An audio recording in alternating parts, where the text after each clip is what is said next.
নমস্কার। ওমর দরদিয়ার আজকের পর্বে রিভিউ নিয়ে বাংলা সিরিয়াল সমাচার তোমাদের সামনে এসে গেছে। তো শুরুতেই যেটা দেখা যাচ্ছে যে বাণীদের বাড়িতে পুলিশ অফিসার এসেছে। বিদ্যুৎ নাকি ওই জেলে থাকাকালীন যা কাজকর্ম করে যা কিছু কামিয়েছে তাই দিয়ে নাকি ওর মায়ের জন্য আর মেয়ের জন্য কাপড় কিনে পাঠিয়েছে, তাই পুলিশটা দায়িত্ব করে সেটা দিতে এসছে। বাণী বলছে না, ওর দেয়া জিনিস আমরা নিতে পারবো না। তো এবার বিদ্যুতের মা তো বলে গেছে, ভাবছে যে ছেলে ভালো হওয়ার চেষ্টা হচ্ছে, ছেলে কষ্ট করে পাঠিয়েছে, নেবো না। মা হয়ে আর ব্যাপারটা না করতে পারছে না। বাণী বলছে, মামুনি তুমি কিন্তু এর আগেও এরকম করেছিলে, এইভাবে ভুলে যেও না, ওকে বিশ্বাস করো না, ও কোনোদিনই বদলাতে পারে না। বলে কেন রে, এতদিন তুই যা বলেছিস আমি শুনেছি, মানুষ কি বদলাতে পারে না নাকি? নিশ্চয়ই বদলানোর চেষ্টা করছে, আমি মা হয়ে এটা ফিরিয়ে দিতে পারবো না, এই বলে নিয়ে নেয়। পুলিশটাও দিয়ে চলে যায়।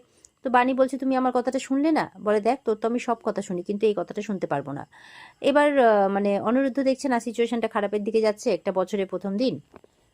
বলছে আচ্ছা ঠিক আছে, এইসব এখন ছাড়ো, বরঞ্চ সবাই রেডি হয়ে না, আজকে বিকেলে আমরা কিন্তু খুব আনন্দ করব একসাথে, তাই বলছে। ওদিকে পিনাকিদের বাড়িতে পিনাকি আর মানে তার ওয়াইফ মানে ঈশানী মিলে তার মেয়েকে বলছে, আচ্ছা তুই যে বলছিস এডিট করা অরিজিনাল ভিডিওটা না হলে এডিটটা কোথা থেকে হলো বলতো? বলে কি করে বলবো বলো তো এখন কোথা থেকে কি হলো না হলো। তখন মেয়েকে মানে মৌলিকে বাঁচানোর জন্য ঠাম্মি আসে। আরে ও কি করে জানবে কোথা থেকে কি হলো বলো তো? তোমার যখন এই অবস্থা ছিল হসপিটালে ছিল, ঈশানীও তো অসুস্থ হয়ে পড়েছিল, ওকেও হসপিটালে ভর্তি করতে হয়েছিল। এবার এই ছোট্ট মেয়েটা আমার খাওয়া দাওয়া দেখাশোনা ঘুম বিশ্রাম, ওর দাদার দেখাশোনা ঘুম বিশ্রাম, তোমাকে হসপিটালে দেখা মাকে দেখা সব তো একা হাতে করেছে। ওর সেই সিচুয়েশনে কি হুঁশ আছে কে বাড়িতে এসছে কে গেছে কি ফুটেজ কি কি? ওই তুমি ছাড়ো তো। তখন ওখানে বেরিয়ে এসছে মৌলির আসল বাবা যে আর কি, সে তো বলছে যে হঠাৎ করে বলছে এই মেয়েটা খুব ডেঞ্জারাস সব কিছু করতে পারে। তো ঈশানীরা অবাক হচ্ছে, দাদা কি বলছেন আপনি? তো দাদাই কিন্তু আবার খুব রেগে গেছে, এই ছেলেটা আবার তুমি এখানে এসছো? এই ইয়েকে বলছে, ওর মিসেসকে বলছে, তুমি নিয়ে যাও ওকে চোখের সামনে থেকে, আমি কিন্তু এগুলো আর বরদাস্ত করতে পারছি না, নাহলে কিন্তু ঘাট ধাক্কা দিয়ে বের করে দেবো। তো এই বলে তখন নকুলকে তো বুঝিয়ে সুঝিয়ে ওর মা ওখান থেকে নিয়ে চলে যায়। তো যাই হোক, এবার ইয়েরা মৌলিরা মনে মনে ভয় পাচ্ছে যে এর মনে হচ্ছে স্মৃতি ফিরে আসছে। আর ওদিকে পিনাকির কিন্তু মনে মনে খুব সন্দেহ হচ্ছে, কারণ সে অ্যাক্সিডেন্ট স্পটেও মৌলিকে দেখেছিল, যেখানে নকুলকে ওইভাবে পড়ে থাকতে দেখেছিল সেখানেও মৌলি ছিল। আবার তখনও মৌলির ব্যাপারে কিছু একটা বলার চেষ্টা করছিল দাদা, এখনও বারবার করে বলার চেষ্টা করছে। সবটা তো কাকতালীয় হতে পারে না, ব্যাপারটা কি? এই বলে সন্দেহের চোখে মৌলির দিকে তাকাচ্ছে। মৌলিও মনে মনে বলছে নিশ্চয়ই ড্যাডি আমাকে নিয়ে কিছু একটা সন্দেহ করছে। না, এই সব কিছু হচ্ছে বাণীর জন্য, এই বাণীটাকেই শেষ করে ফেলতে হবে, বছরের প্রথম দিনে একেই শেষ করে ফেলতে হবে, তাই মনে মনে প্ল্যান করছে আর কি। ওদিকে দেখা যাচ্ছে অনিরুদ্ধ বেশ সুন্দর করে একটা জায়গায় সাজিয়েছে। তো তাই জন্য আর্য বলছে যে বাবা, এতদিন তো বাণীদিকে দেখতাম কত সুন্দর করে সাজাতো, এখন তো দেখছি তোমারও কোনো তুলনা নেই, তুমিও তো সবটাই পারো। বলে ওই যে ছোঁয়া লেগে সবটাই হয়েছে আর কি, এরকম একটা ব্যাপার, একসঙ্গে থাকতে থাকতে ওর গুণটা আমার মধ্যে চলে এসছে। অনিরুদ্ধ কিন্তু বাণীর ব্যাপারে কথা বলছে, আর্য বলছে। তখন হঠাৎ করে দেখছে একটা লোক চাদর মুড়ি দিয়ে দূর থেকে তাদেরকে ফলো করছে।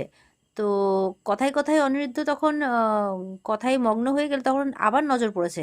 আর্য দেখো তো, ওই লোকটা এরকমভাবে চাদর মুড়ি দিয়ে এত গরমের মধ্যে আমাদের দিকে তাকিয়ে আছে, কি ফলো করছে নাকি আমাদেরকে? তো আর্য বলছে কই, বলে ওই দেখো। আর্য বলছে দাঁড়াও আমি দেখছি, যেই আর্য দেখতে গেছে অমনি পালিয়েছে। এবার অনিরুদ্ধ দৌড়েছে, বলে কোথায় গেল? বলে কি জানি কোনো গলিতে ঢুকে গেছে মনে হয়। তো ওখানে তো অনিরুদ্ধ সন্দেহ হয়ে যায়, আর ওই লোকটা পালিয়ে সোজা মৌলিকে ফোন করে, বলছে যে এখানে মনে হয় কোনো একটা অনুষ্ঠান আছে, খুব ভিড় হবে। মৌলি বলছে খুব ভালো, যত ভিড় ততই ভালো, আজকে আমাদেরকে কাজটা করে ফেলতে হবে। হুম, আজকেই হবে বছরের প্রথম দিনে বাণীর দি এন্ড, তাই বলছে।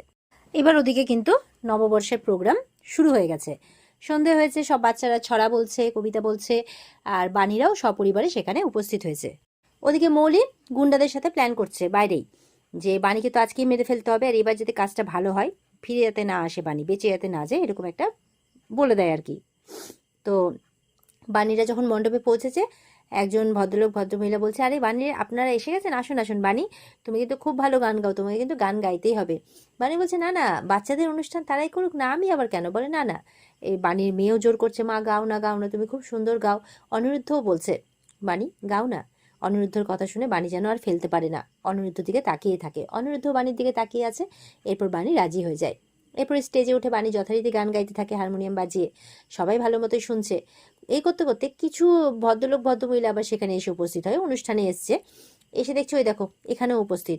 বলছে চ্যাটার্জি বাড়ির, সত্যি এরা এখানে এসে উপস্থিত, ভাবলাম আজকের দিনটা একটু আনন্দ করব। তো এদের তো মানে কি বলবো, কীর্তিকলাপই শেষ হয় না। তো অনিরুদ্ধ বলছে, আমাদেরকে কিছু বললেন? কোন কীর্তিকলাপের কথা বলছেন?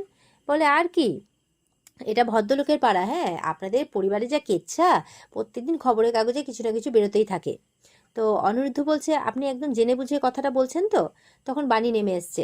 দাদা, আপনারা তো আমাদেরকে, মানে আমরা তো একই পাড়ায় থাকি, আপনারা তো আমাদেরকে দেখছেন, বলুন তো, আমাদের দোকান থেকে খাচ্ছেন, আমাদেরকে কি খুব খারাপ মনে মনে হয়? আমরা তো আজ অব্দি কারোর সাথে গলা উঁচু করেও কথা বলিনি। তো আপনি ওই দুটো কাগজের কথায় বিশ্বাস করছেন কি করে? আপনি তো সামনেই দেখছেন যে আমরা কেমন। তখন সে ভদ্রলোক ভদ্রমহিলা আরেকজন আসে, বলে, হ্যাঁ, তোমরা কি বলছো? ওদের মতো ভালো মানুষ হয় না, আজ অব্দি পাড়াতে কারোর সাথে জোর গলায় কথা পর্যন্ত বলেনি। কি বলছো তোমরা? খবরের কাগজে যদি ওর জেলে যাওয়ার কথাটা দেখো, তাহলে তো মানে যে বেকসুর খালাস পেলে সেটাও তো খবরের কাগজে চেপেছে। তো বানি আবার হাত জোর করে বলছে, দয়া করে আপনারা এইসবে বিশ্বাস করবেন না, আপনারা সামনে দেখুন, নিজের চোখ কান নাক মুখ খোলা রাখুন। এবার বাণীদের কথাবার্তা শোনার পর তখন ওরা বলছে যে আমাদের ভুল হয়ে গেছে বাণী, আসলে প্রতিদিন এটা ওটা শুনছি, তো তো আর নিজেদের মানে কন্ট্রোল করতে পারিনি, তোমার সাথে কথা বলে সব ভুল ভেঙে গেছে, এবার বলছে। এরপর ও বলছে, যাও গান করো তুমি বাণী, যাও। তখন বাণী স্টেজে উঠে আবারও গান করছে। তো এরপরে বাণীকে আবারও আরেকটা গানের রিকোয়েস্ট করতে বলা হয়, সেই গানে আবার বাণীর মেয়ে বলছে যে অন্তরার সাথে নাচবে। তো অন্তরা বলছে, না না আমি না। তো জোর করে আর্যও পাঠিয়ে দেয় অন্তরাকে। তো অন্তরা, বাণীর মেয়ে, আরও বাচ্চারা সবাই মিলে নাচছে আর বাণী গান গাইছে। তো এইভাবে অনুষ্ঠান চলছে। চলতে চলতে তারপরে অনিরুদ্ধ স্টেজে পৌঁছে অনিরুদ্ধ বাণীকে, বাণী অনিরুদ্ধকে মানে নববর্ষের শুভেচ্ছা জানাচ্ছে। আর তার সাথে মেয়েও আছে, মেয়েও তার বাবা মাকে নববর্ষের শুভেচ্ছা জানাচ্ছে, সবাই সবাইকে জানাচ্ছে। ইতিমধ্যে কিন্তু কারেন্টটা অফ হয়ে যায়। তো বুঝতেই পারছেন বাণীকে মারার প্ল্যান এগুলো। অনিরুদ্ধ বলছে, ফিউজটা মার খেলো নাকি, দেখতে গেছে। তখনই বাণীর পেছনে অলরেডি সেই চাদর মোড়া লোকটা উপস্থিত হয়ে গেছে হাতে চাকু নিয়ে, আর বাণীকে মেরে দিয়েছে। বাণী চিৎকার করে ওঠে, বাণীর মেয়েও মা বলে চিৎকার করে ওঠে। তখন অনিরুদ্ধরা দৌড়ে বাণীর কাছে যায়, কি হলো কি হলো কি হলো। তখন লাইট চলে আসে, মারার কাজ শেষ, লাইট দিয়ে দিয়েছে। এবার এবার পুরো পরিবার, কি হয়েছে বাড়ির, কি হয়েছে কি হয়েছে। আর বাড়ির মেয়ে দৌড়েছে ওই লোকটাকে দেখতে, ওই যে ওই লোকটা মেরেছে, ওই লোকটা মেরেছে, ওই লোকটার পেছনে দৌড়েছে। আর যন্ত্র তখন বাড়ির মেয়ের পেছনে দৌড়েছে যে প্রিন্সেস করতে, প্রিন্সেসকে দেখো, ওর বাবা বলছে। এবার এদিকে বাড়িকে ডেকে আছে, দেখছে পিছনে রক্ত, বলে রক্ত। তখন দেখছে পেছনে কেউ ছুরি মেরেছে। আর ওদিকে বাণীর মেয়ে কিন্তু ওই লোকটাকে ধরে ফেলেছে, চাদরটা ধরে খুব টানাটানি করছে, কিন্তু ছোট বাচ্চা তো আর পারে, বাচ্চাটাকে ধাক্কা মেরে চলে যায়, পালিয়ে যায়। আর মেয়েটা নিচে পড়ে কাঁদতে থাকে। তখন আর্য অন্তরা ওখানে পৌঁছয়। এইভাবে কখনো ছুটে ছোটে যদি কিছু হয়ে যেত তোমার, তখন বলছে, মা মা কি হয়েছে, মা কি হয়েছে, মা কথা বলছে, মা কথা বলছে, এই বলে মা মা মা করতে করতে মার কাছে দৌড়োয়। দিয়ে মার কাছে গিয়ে, মা মা কথা বলো কথা বলো কথা বলো। ওদিকে অনিরুদ্ধ বলছে হসপিটালে নিয়ে যেতে হবে। সঙ্গে সঙ্গে বাণীকে হসপিটালে নিয়ে চলে যায়। ইতিমধ্যে বাণীর কিন্তু অনেকটা ব্লাড লস হয়ে গেছে। তো এদিকে বাণীকে তো হসপিটালে অ্যাডমিট করা হয়েছে। এবার তার কিছুক্ষণ ট্রিটমেন্ট চলার পর ডাক্তার এসে বলছে প্রচুর ব্লাড লস হয়েছে, ইমিডিয়েট মানে ব্লাড লাগবে। আর যে গ্রুপের রক্ত সেটা খুব রেয়ার, তো ইমিডিয়েট লাগবে, নাহলে বাণীকে বাঁচানো যাবে না। তো এটা শুনে তো সবার মাথা মানে অবাক হয়ে যায়, কি করবে বুঝে উঠতে পারছে না। এবার তো অনিরুদ্ধ সব দিকে ফোন করছে, সব ব্লাড ব্যাংকে, বন্ধু বান্ধব সবাইকে, ওদিকে আর্য অন্তরে সবাইকে ফোন করছে, কিন্তু কোথার থেকেও জোগাড় হচ্ছে না, কারণ এটা খুব রেয়ার ব্লাড গ্রুপ। তো কি করবে কিচ্ছু বুঝতে পারছে না। কিছুক্ষণ পর আবার ডাক্তার আসে, কিছু অ্যারেঞ্জমেন্ট হলো, না হলে আমরা আর বাঁচাতে পারবো না, আমাদের কাছে বেশি সময় নেই। এবার কি করবে বুঝতে পারছে না। তখন হঠাৎ করে অনিরুদ্ধর মা বলছে, আরে আমাদের পরিবারেই তো এই ব্লাড গ্রুপের একজন আছে, হ্যাঁ, বাণী আর ঈশানীর বাণীর আর ঈশানীর ব্লাড গ্রুপ একই। বলে, কি বলছো তাই মাসিমণির? অনিরুদ্ধ বলছে, বলে হ্যাঁ। তখন অনিরুদ্ধ দৌড়ে চলে যায় ইয়ের বাড়িতে, মানে মৌলিদের বাড়িতে। আর ওদিকে মৌলি তখন আনন্দে নাচতে নাচতে ঢুকছে। আর তার ঠাম্মি দেখে বলছে, কি ব্যাপার এত আনন্দ? তো মনে মনে বলছে, গ্র্যান্ড মামিকে তো বলা যাবে না। বলছে, আসলে নতুন বছর শুরু হচ্ছে তো, সেই জন্য ভাবছি এবার থেকে যাতে সব কিছু ভালো ভালো হয়, এই জন্যই। বলে, ও আচ্ছা। তো কিছুক্ষণের মধ্যে অনিরুদ্ধকে ওখানে দেখে অবাক, অনিরুদ্ধ তুমি এখানে? বলে, মাসিমণির সাথে দেখা করা যাবে? তখন ওখানে দাদাই আর পিনাকি আসে। বলে, কি ব্যাপার অনিরুদ্ধ তুমি এখানে? বলছে, এরকম ব্যাপার, বাণীকে কে ছুরি মেরে চলে গেছে। পিনাকি বলছে, কি বলছো, কখন হলো এসব? বলে, আজকে সন্ধ্যেবেলাতে অনুষ্ঠানে। তো দাদাই বলছে, ঠিক আছে ঠিক আছে, অত শোনার কোনো ইন্টারেস্ট নেই, টাকা পয়সা লাগবে তো, ঠিক আছে টাকা পয়সা দিয়ে দিচ্ছি, নিয়ে চলে যাও। কিন্তু এর বেশি কিন্তু আশা করো না, কারণ ও কিন্তু আমার ছেলেকে মারার চেষ্টা করেছিল, এটা আমরা ভুলিনি। অনিরুদ্ধ বলছে যে, এটা তো কোর্টে প্রমাণিত যে বাণী কোনো কিছু করেনি, বাণী গুলিটা চালায়নি। ঠাম্মি বলছে, না না না, এইটা তো আমরা মানবো না, আমরা নিজের চোখে যা দেখেছি আমরা সেটাই বিশ্বাস করব, এইভাবে বলছে। অনিরুদ্ধ বলছে, ফুটেজে সেটা ধরা পড়েছে, কিন্তু মৌলি বলছে সেটা তো এডিট করা। বলে, কি এডিট করে আমার লাভ কি? বলে, তুমি বলছো ফুটেজ বলছে যে অন্য কেউ গুলিটা চালিয়েছে, তো সে কোথায়? পুলিশ তো তাকে অ্যারেস্ট করতে পারেনি, সে কি গুলি চালিয়ে ভ্যানিশ হয়ে গেল নাকি? এটা কি হতে পারে? দাদাই বলছে, শুনেছো, মৌলি একদম ঠিক কথা বলেছে। তো দাদাই বলছে, ঠিক আছে, অত কিছু শোনার আমার দরকার নেই, আর ওইসব কথা বলারও দরকার নেই, টাকা লাগবে, কত টাকা লাগবে বলো, দিয়ে দিচ্ছি, তবে এটা আশা করো না যে ফুলের তোড়া দিয়ে নিয়ে আমরা ওকে দেখতে যাব। বলে আমি ভিক্ষা চাইতে আসিনি দাদু। বলে ব্যাস, টাকা পয়সা চাইতে আসিনি, তাহলে যাও এখান থেকে, আর কোনো কথাই হবে না। পিনাকি বলছে বাবা একটু শুনে না, হয়তো অন্য কোনো সাহায্য চাইতে এসছে। তখন বলছে না না, কিছু শোনা যাবে না, চলো চলো, এই বলে পিনাকিকে জোর করে ওখান থেকে নিয়ে চলে যায়। আর অনিরুদ্ধ চিৎকার করে বলতে থাকে যে আমার রক্ত লাগবে, মাসিমণির ব্লাড গ্রুপ আর বাণীর ব্লাড গ্রুপ এক। কিন্তু এটা কেউ শোনে না। এদিকে মৌলিকেও বলছে মাসিমণির সাথে দেখা না করলে আমি বাণীকে বাঁচাতে পারবো না। আর মৌলি আর ওর ঠাম্মি মিলে মিথ্যে কথা বলছে যে মা অসুস্থ, যেতে পারবে না, ঘুমোচ্ছে।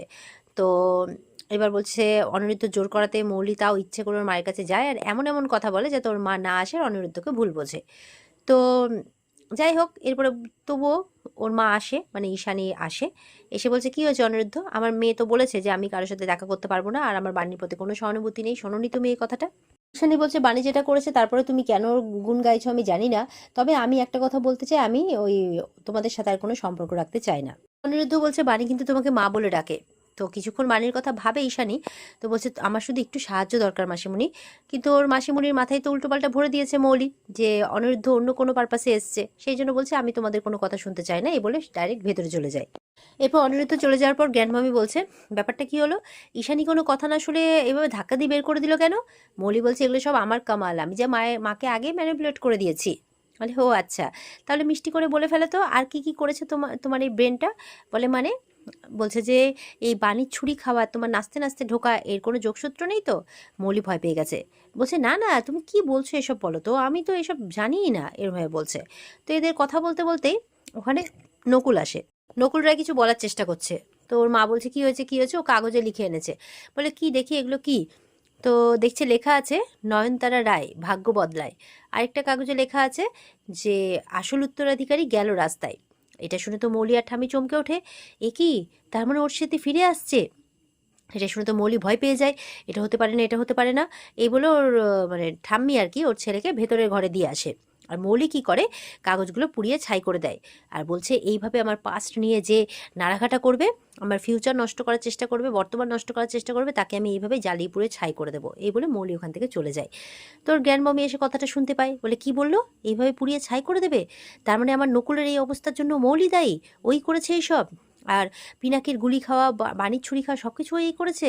যদি এটা প্রমাণিত হয় তাহলে কিন্তু নয়নতারার আগের রূপ দেখবে, কারণ আমার জন্য ও এই বাড়ির সিংহাসনে বসেছে শুধুমাত্র নকুলের অপমানের বদলা নেওয়ার জন্য। ওকে আমি এখানে এনেছি, আর নকুলের মেয়ে বলে আমি ওকে রেয়াত করছি। যদি এটা প্রমাণিত হয় তাহলে নয়নতারার আসল রূপও এবার দেখবে, আগের রূপ। এইভাবে রেগে রেগে বলছে নয়নতারা। এদিকে বাণীর মেয়েকে কিছুতেই সামলানো যাচ্ছে না, ও মায়ের কাছে যাবে মায়ের কাছে যাবে বলছে, গনু দাদার কাছেও প্রার্থনা করছে মায়ের জন্য। তো না পারতে নার্স ভেতরে নিয়ে যায়। এবার ও গনু দাদার কাছে যে পুজো দিয়েছে মায়ের নামে, সেই ফুলটা মায়ের বালিশের নিচে রেখে দেয়। বলছে মা দেখবে তুমি খুব তাড়াতাড়ি সুস্থ হয়ে যাবে। এই বলে মাকে খুব ডাকছে খুব ডাকছে। নার্স বলছে তোমার মা তো বিশ্রাম নিচ্ছে, চলো বাইরে চলো। বলে না আমি যাবো না, আমি যাবো না। তো নার্স বাইরে বেরিয়ে তখন বলছে, তখন অনিরুদ্ধ ফিরে এসছে, বলছে আপনাদের বাচ্চাকে প্লিজ বাইরে নিয়ে আসুন, ও কিছুতে আসতে চাইছে না। অনিরুদ্ধ বলছে কি বলছেন, চলুন তো দেখি দেখি। এই বলে গিয়ে অনিরুদ্ধ বুঝিয়ে টুঝিয়ে মেয়েকে বাইরে নিয়ে আসে। দিকে তো বাড়ির লোক জিজ্ঞাসা করতে অনিরুদ্ধ বলছে না, কোথা থেকেও ব্লাডের জোগাড় হয়নি। ঈশানীর কথা জিজ্ঞাসা করলে বলছে মাসিমণি দিতে রাজি হয়নি। তো শুনে সাথী অবাক হয়ে যায়। তো ডাক্তার এসে বলছে ব্লাড জোগাড় হলো, বলে না এখনো হয়নি। বলে কি বলছেন, আর 1 ঘন্টার মধ্যে ব্লাড দিতে না পারলে কিন্তু আমরা পেশেন্টকে বাঁচাতে পারবো না, প্লিজ কিছু একটা করুন। তো অনিরুদ্ধ তো এবার মাথায় হাত দিয়ে বসে পড়েছে, কি করবে কিচ্ছু বুঝে উঠতে পারছে না। অনিরুদ্ধর মেয়ে অনিরুদ্ধকে দেখে যাচ্ছে। তো এই সিচুয়েশন চলছে, আর এখানেই কিন্তু আজকের পর্ব শেষ হয়ে যায়। তো এই ছিল আজকের পর্বের রিভিউ। ভালো লেগে থাকলে পর্বকে লাইক কমেন্ট করে জানাতে ভুলবে না, আর আমাদের সাথে জুড়তে চ্যানেলকে সাবস্ক্রাইব করতে ভুলবে না। ভালো থেকো সবাই, টাটা।